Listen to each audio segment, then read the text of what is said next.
और बहुत बहुत शुभकामनाएं। ठीक है, आज ही के दिन 26 जनवरी 1950 को क्या हुआ था? संविधान लागू हुआ था। ये आप लोगों को हिस्ट्री में पढ़ाया जाएगा और पता भी होगा, है ना। 26 जनवरी 1950 को क्या हुआ था? संविधान लागू हुआ था। आज़ादी तो 15 अगस्त 1947 को ही मिल गई थी। अच्छा, इस चीज़ का आपको पता है, एक्चुअली संविधान तो बन के तैयार हो गया था 1949 में ही, है ना। 26 जनवरी 1949 को ही बन के तैयार हो गया था। फिर 26 जनवरी 1950 को क्यों, 26 नवंबर 1949 को ही लागू, मतलब बन गया था। इफेक्ट जो उसका हुआ यानी लागू हुआ वो 26 जनवरी 1950 को। क्यों? क्योंकि 1930 में क्या हुआ था कि पंडित जवाहरलाल नेहरू जो है रावी नदी के तट पर 12 बजे रात में, रावी नदी के तट पर 12 बजे रात में आजादी का तिरंगा झंडा फहरा दिए थे। और हर एक साल 1930 से जो है 26 जनवरी को आजादी यानी स्वतंत्रता दिवस मनाया जाता था। तो सोचा गया कि भाई आजादी तो भाई कब मिल जाएगा, क्योंकि अंग्रेज का मन एकदम नहीं था यहाँ से जाने का। लेकिन स्थिति ऐसा हुआ कि जब आजाद हिंद फौज का गठन हो गया और जब अंग्रेजवन को दौड़ा दौड़ा के मारा जाने लगा ना, तब वो डर गया कि अब हम नहीं संभाल पाएंगे। तो दौड़ले दौड़ले 15 अगस्त को भाग गया यहाँ से। बोला चलो आज़ादी तो कभी भी मिल जाए, इसमें क्या है। 15 अगस्त 1947 के रात को आज़ादी दे दी गई।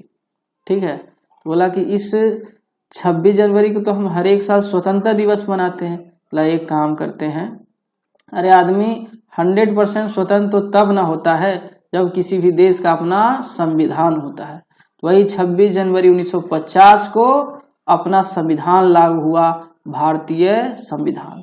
चलिए संविधान की बात हुई, क्योंकि रिपब्लिक डे था तो कुछ बात बता दिए। चलिए देखिए, हम लोग जो है पढ़ रहे हैं वर्ल्ड मैप। क्या पढ़ रहे हैं? World map. हम लोग पढ़ रहे हैं वर्ल्ड मैप। और वर्ल्ड मैप की 2 बेसिक क्लास हो गई है, जिसमें हमने स्थल अवरुद्ध देश क्या होता है, बफर देश क्या होता है, द्वीप क्या होता है, महाद्वीप क्या होता है, द्वीप समूह क्या होता है, सब कॉन्टिनेंट यानी उप महाद्वीप क्या होता है ना, क्रीक क्या है, गल्फ क्या है। उसके बाद क्रीक माने सोता होता है, गल्फ माने खारी होता है ना। एक होता है बे, उसको क्या कहते हैं, वाइट क्या होता है ना। तो ये सब चीजें हमने पढ़ा था। ठीक है, तो आप 2 वीडियो है पीछे जाकर के सर्वजीत मैथ चैनल पर जाकर के देख लीजिएगा, है ना। सर्वजीत मैथ चैनल, चैनल का नाम क्या है? सर्वजीत मैथ्स, है ना। ये इस चैनल पे आप जाकर के देखेंगे तो आपको मिल जाएगा वीडियोस, है ना। अब देखिए, आज हम लोग पढ़ेंगे एशिया के बारे में। किसके बारे में? एशिया। एशिया का नाम सुन रखे होंगे नहीं, क्योंकि हम लोग भी जो हैं एशिया के अंतर्गत ही हमारा प्यारा भारत आता है। ठीक है, तो देखिए हम लोग एशिया के बारे में पढ़ रहे हैं, तो सबसे पहले एशिया का सीमा रेखा देख लेते हैं। सबसे पहले देखेंगे कि एशिया जो है यूरोप से कैसे अलग होता है। एशिया यूरोप से कैसे अलग होता है, यानी एशिया और यूरोप के बीच में सीमा रेखा। तो देखो ये जो है ऊपर में क्या है, ये आपका रूस है, ये पूरा क्या है, रूस है। इधर जापान है, इधर आपका प्रशांत महासागर है यानी पैसिफिक ओशियन। इधर आपका फिलीपींस, ये द्वीप समूह है।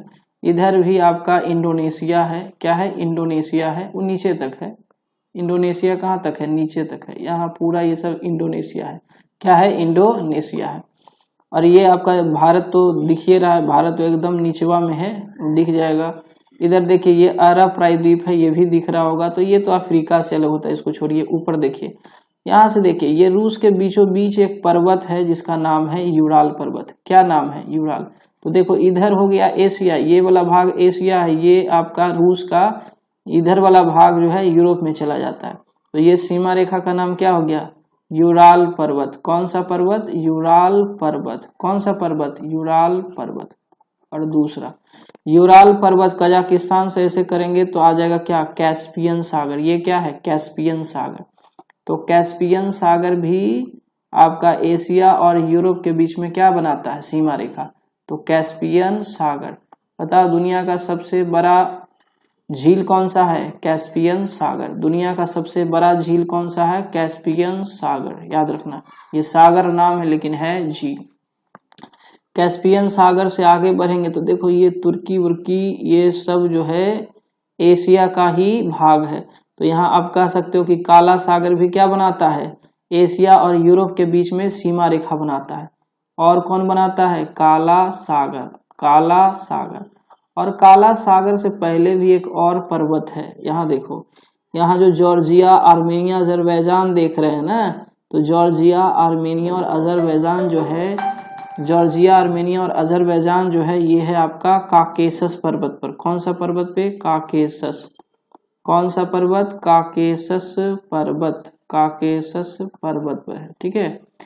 यूराल पर्वत, कैस्पियन सागर, काला सागर, काकेशस पर्वत, ये एशिया का सीमा निर्धारण करता है किसके साथ? यूरोप के साथ। यूरोप के साथ, ठीक है। अब देखिए और एशिया के बारे में हम लोग क्या जानते हैं? और एशिया के बारे में जानते हैं कि एशिया जो है आपका मानव सभ्यता का पालना कहलाता है। अगला पेज में देख लेते हैं।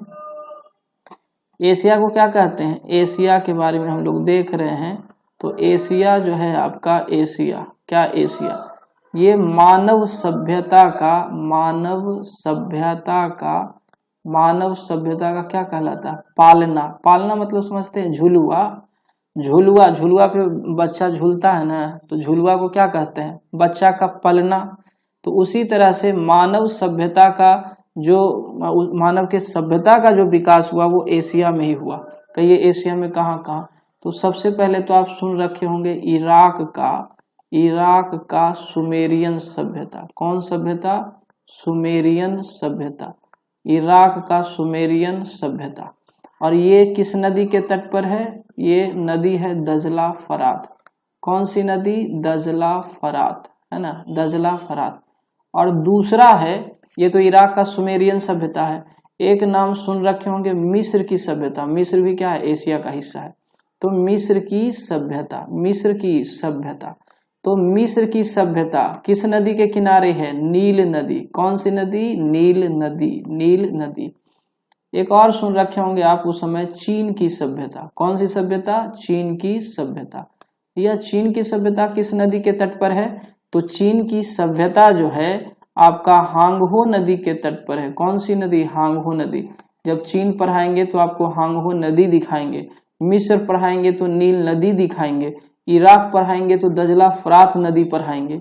और जब भारत का सिंधु सभ्यता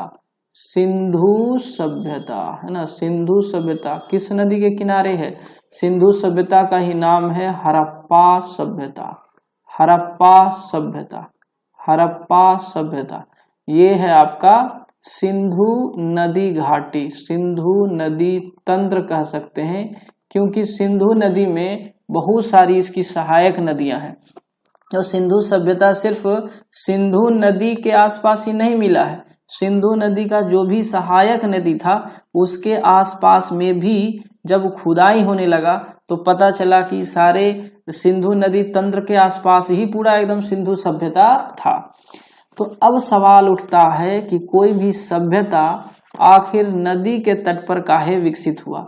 तो याद रखना, कोई भी चीज पहले के जमाना में आदमी क्या था? एकदम नंगा पुंगा आदि मानव था। जंगल में गया, वहीं क्या कर रहा है? शिकार कर रहा है, मछली पकड़ रहा है, जानवर को मार के खा रहा है, नहीं तो फल फूल जड़ कंद मूल कुछ मिल गया तो वही खा रहा है। उसी तरह से अपना जीवन यापन करता था। लेकिन धीरे धीरे थक गया बेचारा, एकदम घुमंटू घोटिया का जिंदगी जी रहा था। उसको सुबह से शाम तक न सिर्फ भोजन का तलाश रहता था। लेकिन धीरे धीरे जब उसको पता चलने लगा कि यहाँ पे कुछ ज़्यादा दिन तक का हमारे पास भोजन है, तो वहाँ पे एकत्रित करने लगा और कुछ दिन तक रहने लगा, ठहरने लगा। जब एक जगह पे ज़्यादा देर तक ठहरने लगा तो कुछ उसके पास जो है लीजर समय यानी लीजर टाइम मिलता था। जब खाली बैठता था ना तो कुछ लोग खेलता था और उसी में एक आध वो जो है दिमाग वाला था, थोड़ा दिमाग लगाता था। हम लोग इधर उधर हम खाना के लिए भटकते रहते हैं, काहे ना ऐसा व्यवस्था करे कि एक ही जगह पे हम रहें, हमको खाना मिल जाए। तब धीरे धीरे जो है ना, एक्चुअली हुआ क्या था कि उस सब जो है पहले के आदमी जो चोरी करने का जो सिद्धांत है वो पहले से है, या फिर कोई भी चीज बचाने का, अब चोरी नहीं कर सकते हम, बचाने का किसी चीज से। जैसे पहले के आदमी क्या करता था, फल फूल लाया खाया और जो बच गया ना उसको जमीनों में गाड़ देता था, छुपा देता था कि बाद में इसको खाएंगे। और ज्यादा दिन मतलब भूल गया तो छूट जाता था, वो धीरे धीरे पेड़ बन जाता था। दिमाग लगा रित्री की तो गुठलिया नीचे रख दिए थे और उसी से पेड़ बन गया। मतलब खेती जो है यानी पेड़ पौधा इसी तरह से उगाया जाता है। तब धीरे धीरे उसके दिमाग में क्या निकला, कृषि करने का दिमाग आया। फिर उससे पहले, कृषि से पहले ही वो पशु को पालना शुरू कर दिया था। पशु पालन जो है 2 वजहों से किया जाता था। एक कि वो किसी काम में हेल्प कर देता था, जैसे कि यातायात में, जैसे बड़ा बड़ा यदि गाय भैंस पाला तो चलने में भी काम आ जाता था, घोड़ा गधा पालता था तो दौड़ने में भी काम आ जाता था, है ना। तो पशुपालन करने का बहुत सारे मतलब उसका फायदा था, उससे पशुपालन करने से। ना हुआ तो भूख लगा तो उसी को मार के खा भी गया, इस तरह का था। दूध भी उससे निकालता था, तो बहुत फायदा था उसको पशुपालन से। तो कृषि करने लगा, पशुपालन करने लगा। तो जब ये दोनों हो गया तो धीरे धीरे फिर क्या करने लगा, घर बनाने लगा। और जब घर बनाएगा तो वहीं रहेगा, तो रहने के लिए भी उसको क्या चाहिए, पानी चाहिए। और ये सब जितना देख रहे हो ना, इस सब के लिए क्या चाहिए, पानी चाहिए। और पानी कहाँ मिलेगा, उस समय तो आज के तरह नहर का व्यवस्था था नहीं, उस समय तो नदियां ही बहती थी। आज के तरह ट्यूबवेल नहीं था, कुआं नहीं बना सकते थे। ये सब कुआं क्या है, मानव निर्मित है, मानव ने खोदा उसको। पहले से तो मानव के पास इतना दिमाग नहीं था। तो पानी के लिए उसको क्या चाहिए, नदी चाहिए। पहले का जो वाटर का सबसे बड़ा सोर्स था वो नदी ही थी। समंदर के पास तो बस नहीं सकता है, क्योंकि समंदर का पानी नमकीन होता है, चला होता है ऐसा ही मर जाएगा, पीएल भी नहीं पार लगेगा। तो क्या हुआ कि पानी के लिए क्या जरूरत पड़ा, पानी के लिए जरूरत पड़ा नदी का। तो लोग क्या किए कि भाई नदी के आसपास बसना शुरू कर दिए, क्योंकि नदी के पास बसने से उनके डेली यूज का जो पानी चाहिए वो मिल जाता था, कृषि करने के लिए पानी मिल जाता था, पशुओं को पिलाने के लिए, खाना खिलाने के लिए और घर के यूज के लिए। यही कारण है कि ज्यादातर लोग जो है पुराने समय में नदी के पास ही बसे थे। ठीक है, यहाँ तक समझ गए होंगे। अब समझ में आया कि एशिया को मानव सभ्यता का पालना क्यों कहा जाता है। तो कितना के मन में सवाल आएगा कि अच्छा, सबसे पहले आदमी जो है वो तो अफ्रीका में आया था, यानी मानव का विकास जो है अफ्रीका में हुआ था, यानी मानव जो इवॉल्व हुआ, उसकी उत्पत्ति जो हुई अफ्रीका में हुई। तो ठीक है भाई, ये मानव का पालना हो गया, मानव जाति का पालना, यानी मानव जाति का प्रादुर्भाव जो है यानी उसकी उत्पत्ति अफ्रीका में हुई थी। तो मानव जाति का पालना आपका अफ्रीका कहलाता है, और वही मानव सभ्यता का पालना एशिया कहलाता है। ठीक है, तो किस नदी के किनारे कौन सी सभ्यता का विकास हुआ ये पता चल जाएगा। अब आगे समझते हैं, आगे समझते हैं। देखो, कुछ डायरेक्शन की बात हम लोग कर लेते हैं,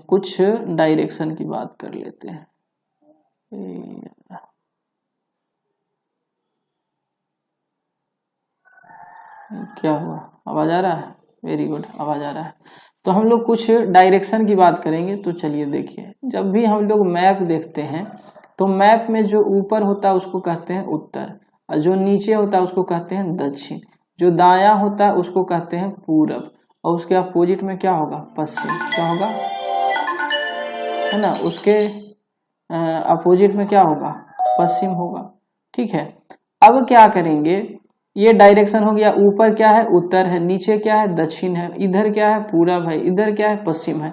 उत्तर नॉर्थ बोले तो उत्तर, नीचे में क्या है, साउथ यानी कि दक्षिण, इधर में ईस्ट है यानी कि पूरब, इधर में वेस्ट है यानी कि पश्चिम है। ठीक है, अब हम लोग एशिया के नक्शा में पहले चलते हैं। एशिया के नक्शा में ये है आपका एशिया का नक्शा, हमने सीमा रेखा निर्धारित कर दिया। अच्छा, इसमें यदि बीचों बीच एक लाइन खींचा जाए बाबू, तो ये वाला भाग उत्तर हो गया, तो ये वाला भाग क्या होगा, दक्षिण। यानी भारत जो है एशिया में किधर है, दक्षिण में है। किधर है, दक्षिण में है। किधर है, दक्षिण में है। तो इसको कह सकते हैं कि साउथ एशिया है। क्या कह सकते हैं, साउथ एशिया। क्या कह सकते हैं बाबू, साउथ एशिया कह सकते हैं ना। साउथ एशिया कह सकते हैं, एरोप्लेन मोड में डाल दो, तो इसको कह सकते हैं हम साउथ एशिया। क्या कह सकते हैं? साउथ एशिया कह सकते हैं। अब समझो यहाँ साउथ एशिया कह सकते हैं, इसको कह सकते हैं साउथ एशिया। थोड़ा सा इसमें जगह चाहिए हमको, जगह के लिए हम कुछ करते हैं उसके, हाँ चलिए अब हम लोग देख लेते हैं। देखो ये क्या है, साउथ एशिया है ना, साउथ एशिया। तो भारत यहाँ पे इस क्षेत्र में देखा जाए तो सबसे लुर्गर है हमारा भारत, सबसे दिमाग वाला जो भविष्य को देख सके वो कौन है? भारत है। तो ये भारत जो है अपने पड़ोसियों से कहा ना कि एक काम करते हैं, हम लोग आपस में मिल करके एक एसोसिएशन बना लेते हैं, एक संगठन बना लेते हैं, ताकि विषम परिस्थिति में यदि हम लोगों को आपस में कोई जरूरत पड़े, सहायता का समय आए, तो हम एक दूसरे को क्या कर सके? सहायता कर सके। अब मान लिया जाए श्रीलंका में गेहूं घट गया, तो हम भाई एसोसिएशन का मेंबर रहेंगे तो भारत से गेहूं भेज देंगे, ठीक है। भूटान वाला को कुछ जरूरत पड़ा, कुछ टेक्नोलॉजी उसको चाहिए भारत से, तो भारत वाला उसको हेल्प कर देगा। या फिर इधर पाकिस्तानवा को कुछ चाहिए, है ना, उसको दे देगा। अफगानिस्तान को चाहिए, उसको कुछ दे देगा, क्योंकि भारत से तो सटल है। तो भारत जो है अपने पड़ोसी देश यानी भारत से जो भी सटा हुआ है वो सब आपस में मिल करके, भारत से सटा हुआ यानी भारत के पड़ोसी देश आपस में मिल करके एक संगठन बनाए। किसका? साउथ एशिया का। साउथ एशिया का क्या किए? एक संगठन यानी एसोसिएशन बनाए। किस लिए बनाए भाई? भाई कॉपरेशन करने के लिए, कॉपरेट करने के लिए, कि विषम परिस्थिति में हम लोग आपस में मिलजुल करके रहेंगे तो कोई तकलीफ नहीं होगा। जैसे हाल ही फिलहाल में श्रीलंका में क्या हो गया था? मारधाड़ पूरा हो गया था, एकदम सरकारें वहां से छोड़ करके भाग गया। तो उस परिस्थिति में कौन हेल्प किया? भारत किया। क्यों? क्योंकि सार्क का वो क्या है? मेंबर है। तो एक ग्रुप बनाया south Asian association. South Asian association किस लिए बनाया भाई? तो रीजनल कोऑपरेशन के लिए, रीजनल कोऑपरेशन के लिए, क्षेत्रीय सहयोग के लिए, क्षेत्रीय सहयोग के लिए। तो इस संगठन का नाम हो गया सार्क। तो इस सार्क काहे नाम पर समझ में आ गया? इसमें जो भी देश है वो साउथ एशिया का देश है, और साउथ एशिया का देश आपस में मिल करके एक एसोसिएशन बनाया।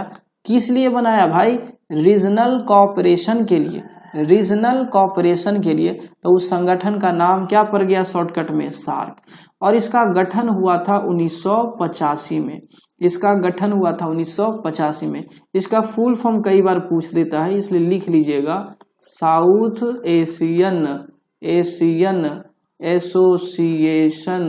Association for regional cooperation. इसमें कितना देश है भाई? 8 देश है। ये 8 देश कौन है? भारत के पड़ोसी देश है। देखिए कैसे, यहाँ जो भारत है उसके एकदम निचवा में देखिए, यहाँ पे है मालदीव। शुरुआत करते हैं मालदीव से। ये है मालदीव। क्या है? मालदीव। मालदीव की राजधानी है माले। मालदीव की राजधानी माले है। और यहाँ कौन है? श्रीलंका। कौन है? श्रीलंका। उसके बाद ये भारत, इसके बगल में पाकिस्तान, इसके बगल में अफगानिस्तान। अफगानिस्तान की सीमा भी भारत से लगती है। अफगानिस्तान की सीमा भी ऊपर में थोड़ा सा भारत से लगती है, अभी केवल लद्दाख से लगती है, अभी केवल लद्दाख से लगती है। तो मालदीव श्रीलंका भारत, मालदीव श्रीलंका भारत, मालदीव श्रीलंका भारत, पाकिस्तान अफगानिस्तान, पाकिस्तान अफगानिस्तान। और देखो भारत का ही पड़ोसी देश कौन है? नेपाल। भारत का ही पड़ोसी देश कौन है? नेपाल। इधर कौन है? भूटान। इधर कौन है? भूटान। इधर कौन है? बांग्लादेश। इधर कौन है? बांग्लादेश। कहिएगा म्यांमार भी तो है। अरे म्यांमार और भारत के बीच में एगो बड़ी बड़का पर्वत है जिसका नाम है अराकान योमा पर्वत। ऐसे भी म्यांमार जो है ना, ये चाइना के सपोर्ट में ज्यादा रहता है, इसको बहकैले है ये चाइना, ठीक है। इसके वजह से ही भारत के तरफ ज्यादा झुकाव नहीं रखता है, ठीक। तो याद करिए, मालदीव श्रीलंका, भारत पाकिस्तान अफगानिस्तान, नेपाल, भूटान, बांग्लादेश। याद हो गया? याद करते हैं। मालदीव, श्रीलंका, मालदीव नीचे से चलेंगे, मालदीव, श्रीलंका, भारत, पाकिस्तान, अफगानिस्तान, भारत, पाकिस्तान, अफगानिस्तान। फिर इधर चलेंगे उत्तर साइड में, नेपाल, भूटान, निचवा में जो भारत से पहले अलग हुआ 71 में, अलग तो 47 में हुआ, लेकिन मेन रूप से उसका अस्तित्व कब आया? 71 में, 1971 में। बना क्या? बांग्लादेश। एक बार फिर से चलिए शुरू करते हैं।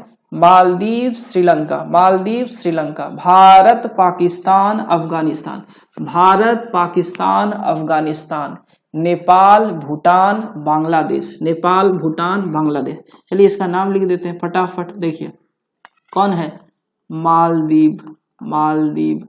दूसरा है श्रीलंका, दूसरा क्या है? श्रीलंका। तीसरा है भारत, तीसरा है भारत। चौथा है पाकिस्तान, चौथा है पाकिस्तान, पाकिस्तान। पांचवा है अफगानिस्तान, पांचवा है अफगानिस्तान, अफगानिस्तान। छठा है नेपाल, छठा है नेपाल। सातवां है भूटान, सातवां है भूटान। आठवां है बांग्लादेश, आठवां है बांग्लादेश। और सब की राजधानी साथ साथ याद रखेंगे, वैसे अलग अलग करके हम देश भी बताएंगे। मालदीव की राजधानी माले, श्रीलंका की राजधानी श्री जयवर्धनेपुरम। आप देखिएगा, अपना नक्शा निकालिएगा, देखिएगा, ठीक है। श्रीलंका की राजधानी कहाँ है? श्री जयवर्धनेपुरम। भारत का नई दिल्ली, पाकिस्तान का इस्लामाबाद, पाकिस्तान का इस्लामाबाद, अफगानिस्तान का काबुल, नेपाल का काठमांडू और भूटान का थिम्पू, भूटान का राजधानी थिम्पू, बांग्लादेश का ढाका, बांग्लादेश का ढाका। अच्छा एक बात बताओ, अब एक बात बताओ बच्चा, हुआ ये कि ठीक है सब चीज गठन हो गया, संगठन का नाम पड़ गया सार्क, इसका गठन हो गया 1985 में। इसमें है कितने देश? 8 देश। ये सारा चीज हम याद रखेंगे। अच्छा इसका हेडक्वार्टर कहाँ है? हेडक्वार्टर पर झगड़ा हो गया। सब बोला कि अरे भारतीय तो एगो सही है, पावरफुल है, दिमाग वाला है, एक काम करते हैं ना, इस सार्क का जो हेडक्वार्टर है नई दिल्ली में स्थापित कर देते हैं। तो पाकिस्तान बोला अरे ना ना ना, हम ना आएंगे। कहें ना आएगा? तो सब मिलके कहा ए भाई आप ही तो समझदार हैं, समझ लीजिए, एक काम कीजिए ना होता है तो पाकिस्तान की राजधानी कहाँ है? इस्लामाबाद ना। ए जी इस्लामाबाद में रख देते हैं। कहें ना ना ना, हम ना जाएंगे, तो ये उड़ा देगा हमारे प्रधानमंत्री के। बड़ा चोट्टा है ये पाकिस्तान। भारत पर जब विश्वास ना है तो लोग पाकिस्तान पर कैसे विश्वास कर सकता भाई? ना ना भारत में रहेगा ना पाकिस्तान में रहेगा। एक काम करते हैं भाई, छोटा सा देश है वो नेपाल है ना, और नेपाल की राजधानी है काठमांडू। और काठमांडू का हवा बड़ा मस्त है, काहे कि काठमांडू घाटी है, ये पहाड़ पर अवस्थित है। काठमांडू जो है काठमांडू घाटी पर अवस्थित है। अब बड़ा सुहावना मौसम रहता है, एकदम ठंडा ठंडा। बोला एक काम करिए ना भाई, साल में तो एगो सम्मेलन करना है, सब के अगल बगल जितना भी है भाई यहीं पे आ जाइएगा, यहीं पे आपस में मिलजुल करके बतिया लेंगे, जो समस्या होगा अपना आदान प्रदान माने आपस में समझौता कर लेंगे, बात खत्म है। काहे की टेंशन ले रहे हैं भाई आपस में। अब वैसे भी पाकिस्तान का मन सही नहीं रहता है, वैसे भी ना चाहता है कि भाई भारत का विकास हो, ठीक है। इसे चोट्टा है, बहुत बड़का चोट्टा है। तो हेडक्वार्टर इसका कहाँ स्थापित किया गया? काठमांडू में। तो कोई पूछेगा सार्क का हेडक्वार्टर कहाँ है? काठमांडू में। सार्क का हेडक्वार्टर कहाँ है? काठमांडू में।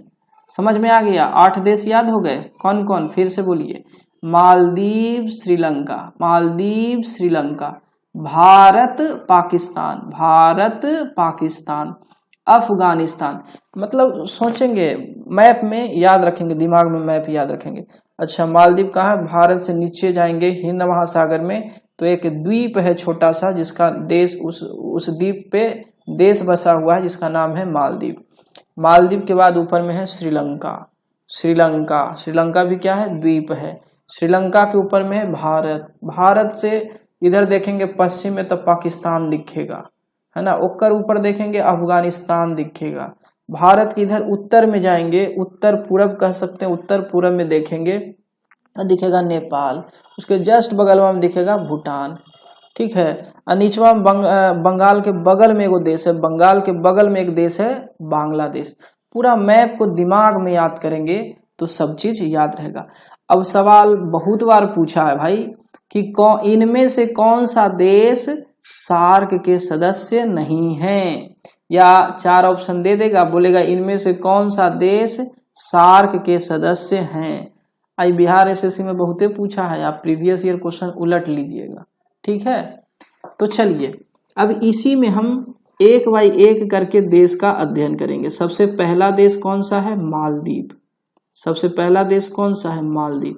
भाई मालदीव की राजधानी है माले, मालदीव की राजधानी है माले, और वहां का रुपया है मालदीव रुपया, मालदीव रुपया, उसका जो मुद्रा है ना मालदीव रुपया, मालदीव की मुद्रा है मालदीव रुपया। क्या है, मालदीव रुपया। मालदीव की राजधानी है माले और वहां की मुद्रा है मालदीव रुपया, मालदीव रुपया, ठीक है।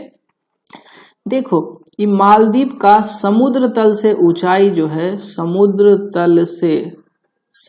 तल से ऊंचाई मात्र 1.5 मीटर है। 1.5 मीटर, इसका मतलब समझ रहे हैं, बहुत कम में खोदना पड़ेगा पानी के लिए, पानी के लिए बहुत कम में खुदाई करना पड़ेगा, उसको पानी मिल जाएगा। मात्र 1.5 मीटर की खुदाई करेगा तो उसको समुद्र का पानी मिल जाएगा। यानी कि यहाँ पर जो है समुद्र बहुत है, चारों तरफ तो समुद्र है, तब इसका हाइट कितना रहेगा समुद्र तल से, मात्र 1.5 मीटर है ना। यहाँ पे है क्या भाई, मालदीव भी विकसित है भाई, कोची में, टूरिस्ट में, टूरिस्ट, यहाँ क्या है, टूरिस्ट प्लेस है। लोग मालदीव जाते हैं घूमने, हनीमून मनाने जाते हैं, और सुंदर सुंदर मछलियाँ के साथ अपना फोटो खिंचवाते हैं। ऐसा है, यहाँ का सरकार बड़ा सही है। नहीं, वो क्या किया, उसको पता था कि हमारे पास संसाधन के रूप में क्या है, समुंदर ही तो है, चारों तरफ तो समुद्र न है। एक काम करते हैं, इसको टूरिस्ट प्लेस, लोग समुंदर के बीच पे तो मजा लेने कहाँ से, देखते हैं गोवा में कितना लोग आता है विदेश से, तो वही सोचा कि चलो विदेशी लोग आएगा, उसी से हमको पैसा मिलेगा। तो ये क्या है, टूरिस्ट प्लेस है, पर्यटन स्थल। पर्यटन स्थल मतलब जो मालदीव है अपने आप को पूरा पर्यटन के रूप में विकसित कर लिया। और वहाँ उद्योग धंधा भी है भाई, उद्योग धंधा भी है। वहाँ की जनसंख्या बहुत कम है, और जहाँ की जनसंख्या कम होगी वहाँ का लोग बड़ा खुशहाल होगा। अरे भाई कम जनसंख्या है तो उसको खाने पीने के लिए कम सामान चाहिए, है ना। ज्यादा वहाँ के लोग शौकीन ना होता है ना। पर्यटन है, ये है पूरा एकदम मतलब धंगच के पैसा कमाता है, वही अपना उड़ाता है, ठीक है। तो वहाँ पर्यटन स्थल है, उद्योग धंधा भी सही है, सरकार भी सही है, कम जनसंख्या है, खुशहाल है लोग। वहाँ पर जो समुंदरवा होता है ना, वहाँ पे है जो कि बहुत मछली होता है, तो मछली पालन भी उन लोग का है ना। मछली भी एक तरह का क्या है, आजकल लोग मछली मारता है, बाजार में बेचता है, काहे कि खाने वाला का संख्या बहुत है, तो यह भी एक तरह का बिजनेस, व्यापार का साधन हो गया मछली पालन, है ना। ये क्या है, व्यापार हो गया मछली पालन। तो ये आपका मालदीव है। तो मेन चीज आप क्या याद रखेंगे, मालदीव है कहाँ, तो एक बार नक्शा में देख लेते हैं, वैसे तो दिखेबे किए थे। यहाँ देखिए, यही है, छोटा सा एकदम द्वीप है मालदीव, और उसी मालदीव की राजधानी है माले, मालदीव की राजधानी माले, ठीक है। इसके बाद हम लोग चलते हैं श्रीलंका पे। कहाँ चलेंगे, श्रीलंका पे। देखिए दूसरा है श्रीलंका, वीडियो बड़ा हो रहा है, चलिए जी श्रीलंका अगला क्लास में देखेंगे, है ना। श्रीलंका की भी बहुत अद्भुत कहानी है, श्रीलंका की अद्भुत कहानी है। इसका शेप आंसू के समान है ना। कैसा है, आंसू के समान। और ये जो ऊपरवल वाला क्षेत्रवा जो है ना, इसमें मैक्सिमम तमिल लोग जाके बस गया, क्योंकि तमिलनाडु इससे सटले है ना। तो ज्यादा था मछली पकड़ने, और वहां के कोनो लड़की से उसको प्रेम हो जाता था, वही कौन जाता है अब तमिलनाडु, चलो इधरे बस जाते हैं। अब मैक्सिमम लोग इधरे आके क्या हुआ, बस गया, कहाँ, श्रीलंका में। और धीरे धीरे फिर जो मेन श्रीलंका इधर जो है मेन श्रीलंका है, ये क्या है, मेन श्रीलंका, यानी कह सकते हैं मेन जो श्रीलंका है इधर दक्षिणी हिस्सा। कौन हिस्सा, दक्षिणी हिस्सा। ये उत्तरी हिस्सा में तो मैक्सिमम तमिल लोग आके बस गए, तभी मेन जो वहाँ का मतलब मूल निवासी है, यहाँ जो है मूल निवासी, ये तो मतलब भारत से चला गया तमिलियन। तो इसमें और इसमें हमेशा क्या होते रहता था, झगड़ा। तो जब झगड़ा होवे ना, तो यहाँ जो लोग रहते थे कहते थे अच्छा हम इतना दिन से हैं, इतना जमीन जायदाद हम बना के हैं। और फिर वो कहता था जब भी इलेक्शन का मामला आता था कहता अरे तू भारत जाओ, अब तुम यहाँ का नहीं है, तू यहाँ का मूल निवासी नहीं है, तुम यहाँ से निकलो।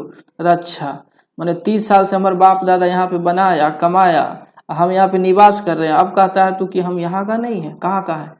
एक काम करो ना, यहाँ से हमरा काट करके एगो अलग देश बना दो, जाफना। कौन सा देश? जाफना।